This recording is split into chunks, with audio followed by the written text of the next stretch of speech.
They hid in the basement, shut the heavy metal door, and secured it with multiple chains. It was their 500th day of survival in this post-apocalyptic world. Above ground were monsters that hunted humans. The group prayed silently, hoping not to be discovered. But suddenly, a monster started pulling violently on the chains. Despite the reinforced locks, the monster refused to give up. Soon, several chains snapped. Seeing the door was about to give way, Anna climbed the stairs, grabbed the chains, and used the full weight of her body to try and keep the monster out. Nick frantically broke off a piece of water pipe, intending to jam it against the door. But by the time he climbed up, it was too late. The monster had already pried the door open, and a pair of eyes peered inside. In an instant, Nick thrust the metal pipe hard towards the eyes. After forcing the monster back, Nick quickly jammed the pipe against the door. Hearing the footsteps fade away, they finally relaxed. But they all knew, now that the basement was exposed, more monsters would come.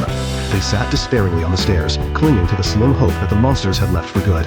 But just 20 minutes later, the storage cabinet began to shake violently.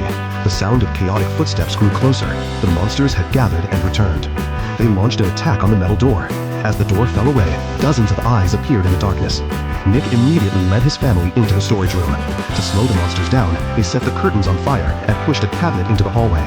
But even this wouldn't hold them for long. With no escape route left, it seemed like they could only wait for death. Then, their daughter noticed the ventilation shaft leading back up to the ground floor. Nick climbed onto a table, used a stick to break open the covering boards, and lifted his wife up into the shaft.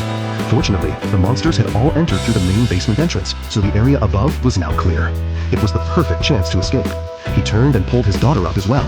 But when Nick tried to climb through the ventilation shaft himself, he found the opening was too narrow. His shoulders got stuck. Even with Anna pulling with all her strength, he couldn't move an inch. Just then, a monster broke through the fire, lunged forward, and grabbed his leg. In his final moments, Nick could only urge his wife and daughter to run before he was ruthlessly dragged back down.